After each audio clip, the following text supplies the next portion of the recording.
Hello বন্ধুরা, তোমাদের সকলকে স্বাগত জানাই আমাদের কোয়েশ্চেন ব্যাংক ইউটিউব চ্যানেলে। তো তোমরা যারা যারা ডাব্লিউবি গ্রাম পঞ্চায়েতের প্রস্তুতি নিচ্ছ এবং গ্রাম পঞ্চায়েতে তোমরা যদি জিকেতে 10-এ 10 পেতে চাও, তাহলে অবশ্যই এই ভিডিওটা প্রথম থেকে শেষ পর্যন্ত দেখবে। আর এই ভিডিওতে আমি আলোচনা করব 50টি গুরুত্বপূর্ণ জিকে এমসিকিউ প্রশ্ন গ্রাম পঞ্চায়েতের জন্য। আর এর আগে আমি 49টি প্র্যাকটিস সেট বানিয়ে রেখেছি জিকে প্রশ্নের এই গ্রাম পঞ্চায়েত রিলেটেড। তো তোমরা যদি সেই ভিডিওগুলি না দেখে থাকো, তো অবশ্যই আমি এই ভিডিওর ডেসক্রিপশন বক্সে দিয়ে দেবো, সেখানে গিয়ে তোমরা দেখে নেবে।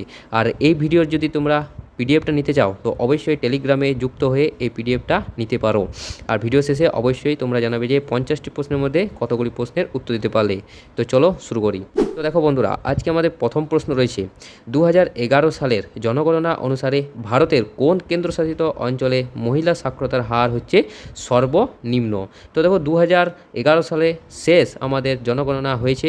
তো এই 2011 সালে জনগণনা অনুসারে ভারতের দাদরা ও নগর হাভেলিতে মহিলা সাক্ষরতার হার হচ্ছে সবচেয়ে নিম্ন, প্রায় 64.3%। অবশ্যই মনে রাখবে। আর এছাড়াও 2027 সালে এবারে আবার এই আমাদের জনগণনা ভারতবর্ষে শুরু হবে। নেক্সট প্রশ্ন দেখো রয়েছে আমাদের, ভারতের জাতীয় ঐতিহ্যবাহী জলজ পশু কোনটি? ন্যাশনাল অ্যাকোয়াটিক অ্যানিম্যাল, অর্থাৎ জলজ পশু। তো দেখো ভারতের জাতীয় ঐতিহ্যবাহী জলজ পশুর নাম হচ্ছে গাঙ্গেয় ডলফিন। অপশান এ হয়ে যাবে এখানে সঠিক উত্তর। তো 2009 সালে পরিবেশ ও বনমন্ত্রক গাঙ্গেয় ডলফিনকে ভারতের জাতীয় পশু হিসেবে ঘোষণা করে। দেখো নেক্সট প্রশ্ন, ভারতের হাইকোর্টের প্রথম মহিলা বিচারপতি কে ছিলেন? প্রথম মহিলা বিচারপতি।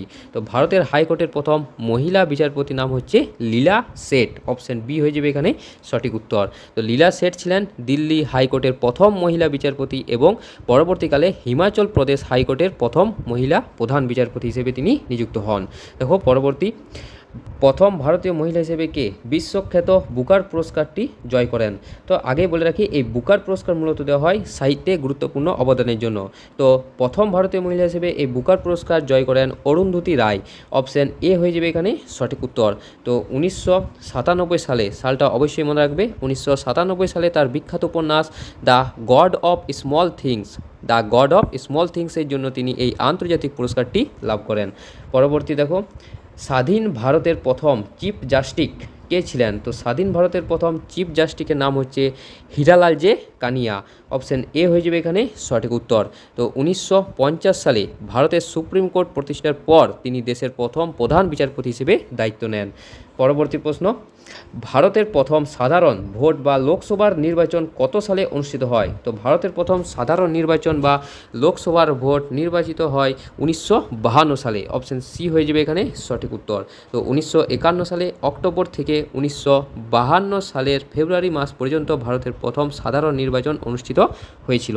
পরবর্তী প্রশ্ন, ভারতের প্রথম লোহার সেতু গোমতীর উপর নির্মিত লোহেকা পুল এটি কত সালে তৈরি হয়েছিল? তো দেখো এখানের মধ্যে সঠিক উত্তর হয়ে যাবে অপশান এ 1815 সালে।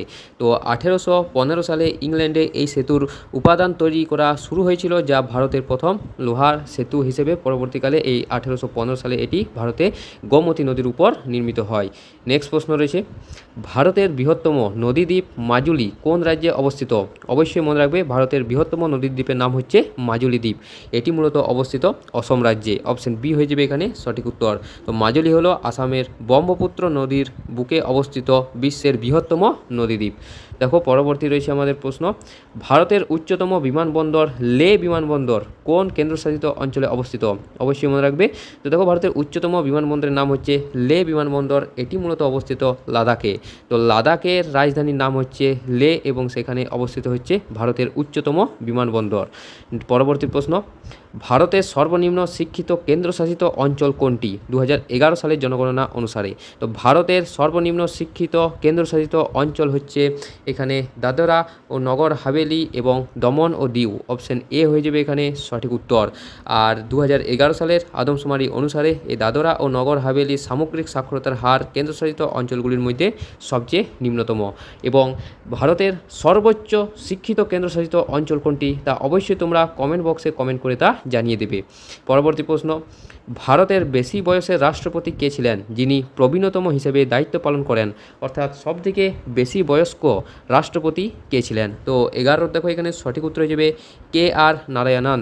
অপশান এ হয়ে যাবে এখানে সঠিক উত্তর, কে আর নারায়ণন।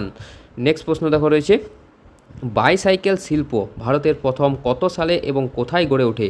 বাইসাইকেল শিল্প, তো দেখো 12 এখানের মধ্যে সঠিক উত্তর হয়ে যাবে এখানে কলকাতাতে। অপশান সি হয়ে যাবে এখানে সঠিক উত্তর, 1938 সালে কলকাতা এবং এছাড়াও পশ্চিমবঙ্গের আসানসোল রাজ্যে একই সঙ্গে এই বাইসাইকেল শিল্প গড়ে ওঠে এবং বাইসাইকেল নির্মাণ করা শুরু হয়। পরবর্তী প্রশ্ন দেখো রয়েছে, পশ্চিমবঙ্গের প্রথম মহিলা জ্ঞানপীঠ পুরস্কার প্রাপক সাহিত্যিক কে ছিলেন? তো এই জ্ঞানপীঠ এবং বুকার এই দুটি পুরস্কার মূলত সাহিত্যে দেওয়া হয়। তো এই জ্ঞানপীঠ পুরস্কার প্রাপক প্রথম মহিলার নাম হচ্ছে এখানে আশাপূর্ণা দেবী। অপশান এ হয়ে যাবে এখানে সঠিক উত্তর। তিনি 1976 সালে তার বিখ্যাত প্রথম প্রতিশ্রুতি উপন্যাসের জন্য এই সম্মান লাভ করেন, প্রথম প্রতিশ্রুতি। নেক্সট প্রশ্ন রয়েছে, 3 বিঘা করিডোর পশ্চিমবঙ্গের কোন জেলায় মেখলিগঞ্জে অবস্থিত? তো দেখো মেখলিগঞ্জ এটি মূলত অবস্থিত কোচবিহার জেলায়, অর্থাৎ এই 3 বিঘার করিডোরটি পশ্চিমবঙ্গের কোচবিহার জেলায় অবস্থিত, অবশ্যই মনে রাখবে। নেক্সট প্রশ্ন রয়েছে, পাপিকোন্ডা জাতীয় উদ্যান ভারতের কোন রাজ্যে অবস্থিত? পাপিকোন্ডা জাতীয় উদ্যান, তো 15 দেখো এখানে সঠিক উত্তর হয়ে যাবে পাপিকোন্ডা জাতীয় উদ্যান এটি মূলত অবস্থিত অন্ধ্রপ্রদেশে। অপশান সি হয়ে যাবে এখানে সঠিক উত্তর। তো পাপিকোন্ডা জাতীয় উদ্যান অন্ধ্রপ্রদেশের পূর্ব গোদাবরী ও পশ্চিম গোদাবরী জেলায় অবস্থিত। পরবর্তী প্রশ্ন, অসমের সত্রিয়া ও বিহু ছাড়া দিহিং পটকাই জাতীয় উদ্যান কোন রাজ্যে অবস্থিত? তো দেখো 16 এখানে সঠিক উত্তর হয়ে যাবে অসমে। অপশান ডি হয়ে যাবে এখানে সঠিক উত্তর। তো দিহিং পটকাই হলো অসমের ডিব্রুগড় এবং তিনসুকিয়া জেলায় অবস্থিত একটি বিখ্যাত জাতীয় উদ্যান হচ্ছে দিহিং পটকাই। নেক্সট প্রশ্ন দেখো রয়েছে আমাদের, 2024 সালে প্যারিস অলিম্পিকের অফিসিয়াল থিম সং এর নাম কী ছিল?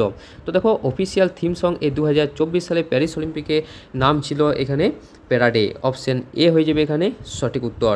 তো ফরাসি সুরকার ভিক্টর লে মাসনে 2024 সালে প্যারিস অলিম্পিকে এই অফিসিয়াল থিম মিউজিকটি তৈরি করে, মনে রাখবে লে মাসনে। নেক্সট প্রশ্ন দেখো রয়েছে, প্যারিস অলিম্পিকে পুরুষদের কুস্তিতে 57 কেজি ফ্রি স্টাইল বিভাগে ভারতের হয়ে কে ব্রোঞ্জ জিতেছে? তো দেখো 57 কেজি ফ্রি স্টাইল বিভাগে ভারতের হয়ে ব্রোঞ্জ পদক জিতেছে এখানে আমন সেহ রাওয়াত। অপশান এ হয়ে যাবে এখানে সঠিক উত্তর, আমন সেহ রাওয়াত।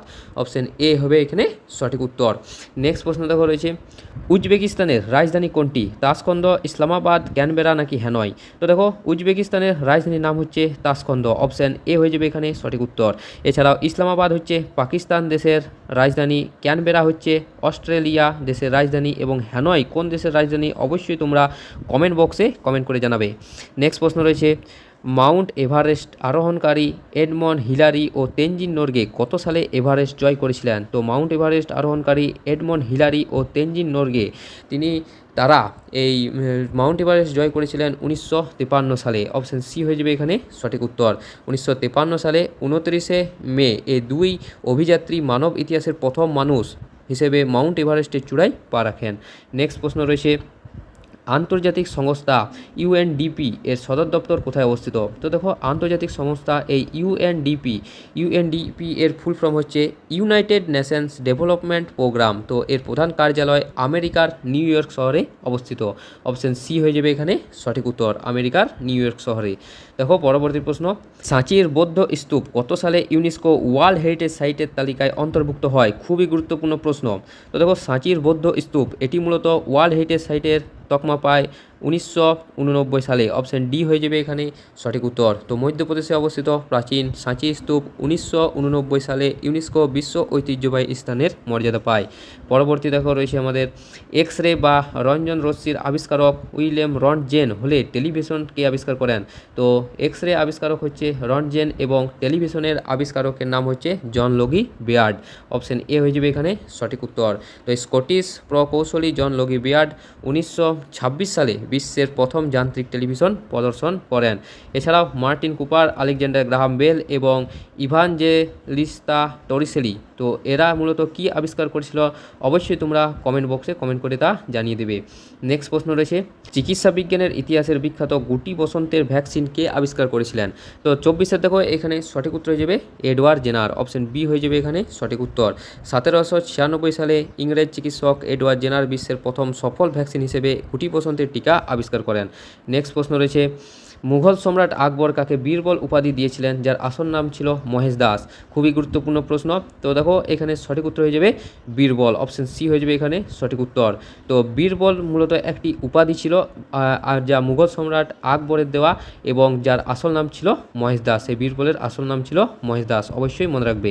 নেক্সট প্রশ্ন রয়েছে, উচ্চতাজনিত ভীতি অ্যাক্রোফোবিয়া হলে আগুনের ভীতিকে কি বলা হয়ে থাকে? তো উচ্চতাজনিত ভীতিকে অ্যাক্রোফোবিয়া বলা হয় এবং আগুনের ভীতিকে বা আগুন থেকে ভয় পাওয়াকে বলা হয় পাইরোফোবিয়া, অপশন এ হয়ে যাবে এখানে সঠিক উত্তর। নেক্সট প্রশ্ন রয়েছে, ভারতের সাবেক প্রধানমন্ত্রী মনমোহন সিং এর বিখ্যাত বইয়ের নাম কি? তো দেখো 27 এখানের মধ্যে সঠিক উত্তর হয়ে যাবে চেঞ্জিং ইন্ডিয়া, অপশন এ হয়ে যাবে এখানে সঠিক উত্তর। তো চেঞ্জিং ইন্ডিয়া ডক্টর মনমোহন সিংয়ের অর্থনৈতিক ও রাজনৈতিক জীবনের নানা কাজের সংকলন। নেক্সট প্রশ্ন রয়েছে, প্রতি বছর কোন তারিখে বিশ্ব অরণ্য দিবস পালিত হয়? তো দেখো বিশ্ব অরণ্য দিবস প্রতি বছর পালন করা হয় 21শে মার্চ, অপশন বি হয়ে যাবে এখানে সঠিক উত্তর। বিশ্ব অরণ্য দিবস পালিত হয় 21শে মার্চ। নেক্সট প্রশ্ন রয়েছে, উন্নত মানের গাছ লাগানো বা বৃক্ষরোপণ সংক্রান্ত পদ্ধতিকে কি বলা হয়? তো উন্নত মানের গাছ লাগানো বা বৃক্ষরোপণ করার পদ্ধতিকে বলা হয় এখানে সিলভিকালচার, অপশান বি হয়ে যাবে এখানে সঠিক উত্তর সিলভিকালচার। তো বন তৈরি, বনের গাছের যত্ন এবং তার বৈজ্ঞানিক ব্যবস্থাপনা সংক্রান্ত পদ্ধতিকে সিলভিকালচার বলা হয়ে থাকে। নেক্সট প্রশ্ন, সাহিত্যিক বলাইচাঁদ মুখোপাধ্যায়ের ছদ্মনাম বনফুল হলে টেকচাঁদ ঠাকুরের ছদ্মনাম কি? তো বলাইচাঁদ মুখোপাধ্যায়ের ছদ্মনাম বনফুল এবং টেকচাঁদ ঠাকুরের ছদ্মনাম হচ্ছে প্যারীচাঁদ মিত্র, অপশন এ হয়ে যাবে এখানে সঠিক উত্তর। নেক্সট প্রশ্ন রয়েছে দেখো, ভারতের সর্বোচ্চ সাহসী সামরিক পুরস্কার কোনটি? তো ভারতের সর্বোচ্চ সাহসী সামরিক পুরস্কারের নাম হচ্ছে পরমবীর চক্র, অপশন বি হয়ে যাবে এখানে সঠিক উত্তর। পরমবীর চক্র হচ্ছে ভারতের সর্বোচ্চ সাহসী সম্মান।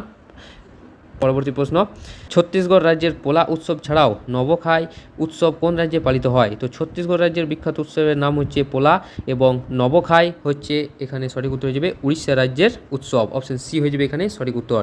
নুয়াখাই বা নবাখাই হলো উড়িষ্যার একটি ঐতিহ্যবাহী প্রধান কৃষিভিত্তিক নবান্ন উৎসব, মনে রাখবে। নেক্সট প্রশ্ন রয়েছে, ঝাড়খণ্ড ও বিহার অঞ্চলে ছট পূজা ছাড়া সরহুল লোকনৃত্যটি কোন রাজ্যে দেখা যায়? সরহুল লোকনৃত্য। তো 33 এখানে সঠিক উত্তর হয়ে যাবে ঝাড়খণ্ডে, অপশন বি হয়ে যাবে এখানে সঠিক উত্তর। সরহুল মূলত ঝাড়খণ্ডের বিভিন্ন আদিবাসী উপজাতিদের অন্যতম প্রধান বসন্ত উৎসব।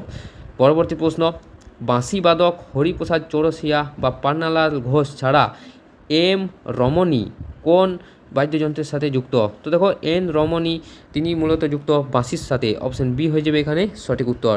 তো এন রমণী বা এন রামানি ভারতের একজন অত্যন্ত বিখ্যাত কর্ণাটকী ধ্রুপদী বাঁশিবাদক ছিলেন, অর্থাৎ বাঁশিবাদক হলেন হরিপ্রসাদ চৌরাসিয়া, পান্নালাল ঘোষ এবং এন রমণী, অবশ্যই মনে রাখবে। নেক্সট প্রশ্ন, রাইফেল শুটিং খেলার লক্ষ্যভেদ করার অংশকে বোঝাতে কোন পরিভাষাটি ব্যবহৃত হয়? তো দেখো রাইফেল শুটিং খেলায় লক্ষ্যভেদ করার অংশকে বোঝাতে মূলত ব্যবহৃত হয় বুলস আইস, অপশন ডি হয়ে যাবে এখানে সঠিক উত্তর। তো শুটিং বা তীরন্দাজি খেলায় লক্ষ্য বস্তুর একেবারে কেন্দ্রবিন্দু বা মাঝখানের অংশটিকে বুল আই বলা হয়ে থাকে। নেক্সট প্রশ্ন দেখো রয়েছে আমাদের, পুরুষদের হকি বিশ্বকাপ প্রথম 1971 সালে স্পেনের কোথায় অনুষ্ঠিত হয়েছিল? তো 36 এখানে সঠিক উত্তর হয়ে যাবে বার্সেলোনাতে, অপশন এ হয়ে যাবে এখানে সঠিক উত্তর। 1971 সালে প্রথম পুরুষ হকি বিশ্বকাপ স্পেনের বার্সেলোনা শহরে আয়োজিত হয়েছিল, যেখানে পাকিস্তান চ্যাম্পিয়ন হয় হকি বিশ্বকাপে।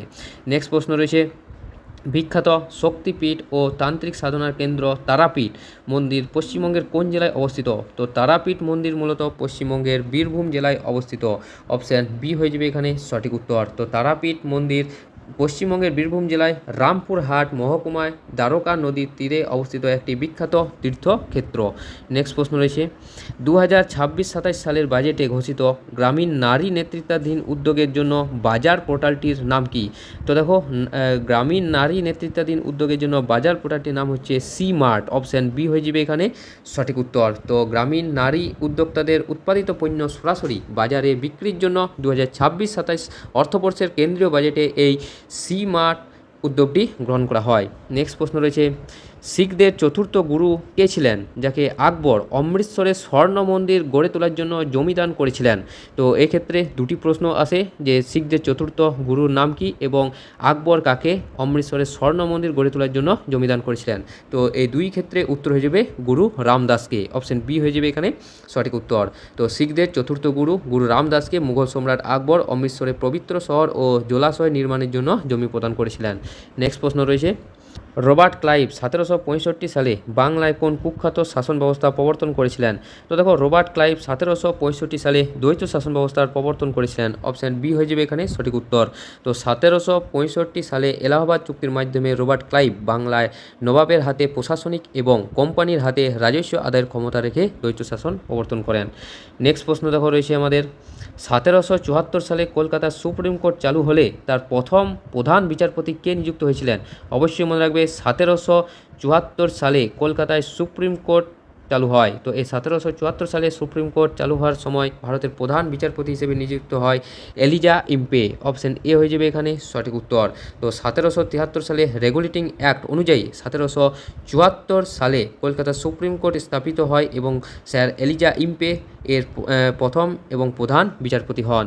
নেক্সট প্রশ্ন রয়েছে 1820 সালে স্যার টমাস মনরোর নেতৃত্বে দক্ষিণ ভারতে মাদ্রাজ প্রেসিডেন্সিতে কোন ভূমি রাজস্ব ব্যবস্থা চালু হয়?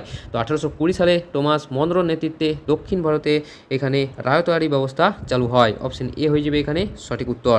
1820 সালে মাদ্রাজ ও মুম্বাই প্রেসিডেন্সিতে স্যার টমাস মনরো কৃষকদের সাথে সরাসরি রাজস্ব আদায়ের উদ্দেশ্যে এই রায়তওয়ারি ব্যবস্থা চালু করেন।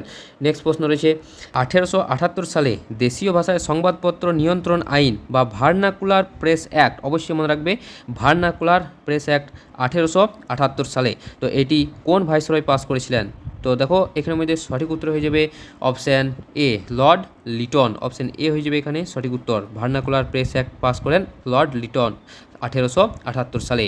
তো ভারতীয় ভাষায় সংবাদপত্রের কণ্ঠরোধ করার উদ্দেশ্যে এই 1878 সালে তৎকালীন ভাইসরয় লর্ড লিটন এই কুখ্যাত আইনটি পাস করেন। নেক্সট প্রশ্ন রয়েছে আফগান বিদ্রোহীদের দমনকারী সন্ন্যাসী ও ফকির বিদ্রোহের অন্যতম মহিলা নেত্রী কে ছিলেন? মাতঙ্গিনী হাজরা, দেবী চৌধুরানী, রানী লক্ষ্মীবাই নাকি বেগম হজরত মহল? তো দেখো এখানে সঠিক উত্তর হয়ে যাবে দেবী চৌধুরানী। অপশান বি হয়ে যাবে এখানে সঠিক উত্তর। দেবী চৌধুরানী ব্রিটিশ ইস্ট ইন্ডিয়া কোম্পানির শোষণের বিরুদ্ধে সন্ন্যাসী ও ফকির বিদ্রোহে সক্রিয়ভাবে নেতৃত্ব প্রদান করেছিলেন।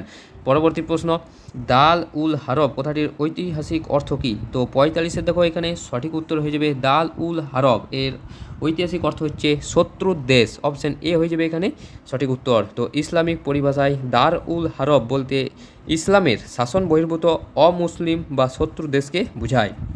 নেক্সট প্রশ্ন হরপ্পা সভ্যতার খনন কার্যে কোন ধাতুর তৈরি বা কোন পোড়ামাটির বিখ্যাত মূর্তিটি খুঁজে পাওয়া যায়নি? ছাগলের, মহিষের, গরু নাকি ভেড়ার? তো দেখো এখানে সঠিক উত্তর হয়ে যাবে গরুর। অপশান সি হয়ে যাবে এখানে সঠিক উত্তর। তো হরপ্পা সভ্যতায় ষাঁড়, মহিষ এছাড়াও ছাগল প্রভৃতি বিভিন্ন পশুর নিদর্শন মিললেও গরুর কোনো নিদর্শন মিলেনি। নেক্সট প্রশ্ন ভারতের সিন্ধু নদীর বাম তীরের প্রধান উপনদী চেনাবকে বাংলা বা আঞ্চলিক ভাষায় কী নামে ডাকা হয়? তো দেখো চেনাব নদীকে মূলত বলা হয় চন্দ্রভাগা। অপশান বি হয়ে যাবে এখানে সঠিক উত্তর। তো চেনাব নদীটি চন্দ্র ও ভাগা নামক দুটি নদীর মিলিত স্রোত হওয়ায় একে আঞ্চলিকভাবে চন্দ্রভাগা নদী বলা হয়ে থাকে। নেক্সট প্রশ্ন রয়েছে বিন্ধ্য ও সাতপুরা এই দুই স্তূপ পর্বতের মাঝ বরাবর গ্রস্ত উপত্যকা দিয়ে কোন নদী প্রবাহিত হয়েছে? তো দেখো নিম্নোক্ত নর্মদা নদী এই বিন্ধ্য ও সাতপুরা এই দুই স্তূপ পর্বতের মাঝ বরাবর প্রবাহিত হয়েছে। নেক্সট প্রশ্ন রয়েছে জীবদের অভ্যন্তরীণ গঠনতন্ত্র সংক্রান্ত চিকিৎসা বিজ্ঞানকে কি বলা হয়ে থাকে? তো 49-এর দেখো এখানে সঠিক উত্তর হয়ে যাবে অ্যানাটমি। অপশান সি হয়ে যাবে এখানে সঠিক উত্তর। তো চিকিৎসা বিজ্ঞানের যে শাখায় জীবদের অভ্যন্তরীণ গঠন অঙ্গসমূহের অবস্থান নিয়ে পড়াশোনা করা হয় তাকে মূলত অ্যানাটমি বলা হয়ে থাকে। মানুষের মস্তিষ্কের আবরণী মেনিনজেস হলে হৃৎপিণ্ড এর চারিপাশের আবরণীকে কি বলা হয়? তো হৃৎপিণ্ডের চারিপাশে আবরণীকে মূলত বলা হয় পেরিকার্ডিয়াম। অপশান বি হয়ে যাবে এখানে সঠিক উত্তর। তো মানুষের হৃৎপিণ্ডটিকে যে বিশেষ দ্বিস্তর বিশিষ্ট প্রতিরক্ষামূলক পাতলা পর্দা দ্বারা আবৃত করে থাকে তাকে মূলত এই পেরিকার্ডিয়াম বলে থাকে। তো বন্ধুরা, এই ছিল আমাদের 50টি গুরুত্বপূর্ণ জিকে প্রশ্ন এই গ্রাম পঞ্চায়েতের জন্য। অবশ্যই তোমরা এই 50টি প্রশ্নের মধ্যে কতগুলি প্রশ্নের উত্তর দিতে পারলে জানাবে কমেন্ট বক্সে কমেন্ট করে। আর এই ভিডিওটার পিডিএফটা যদি তোমরা নিতে চাও অবশ্যই টেলিগ্রামে জয়েন হয়ে যাও। এছাড়াও আমি ডেসক্রিপশন বক্সে পঞ্চায়েতের জন্য কতগুলি বইয়ের লিঙ্ক দিয়ে রেখেছি, সেখানে গিয়ে তোমরা চেক আউট করতে পারো সেই বইগুলিকে। আর ভিডিওটা যদি ভালো লেগে থাকলে অবশ্যই লাইক করবে, চ্যানেলে প্রথম হয়ে থাকলে অবশ্যই সাবস্ক্রাইব করবে, যাতে তোমরা এরকম ভিডিও আরও পেতে পারো এবং আরও প্র্যাকটিস করতে পারো। তো দেখা হচ্ছে পরের একটা নতুন প্র্যাকটিস সেট নিয়ে। ধন্যবাদ।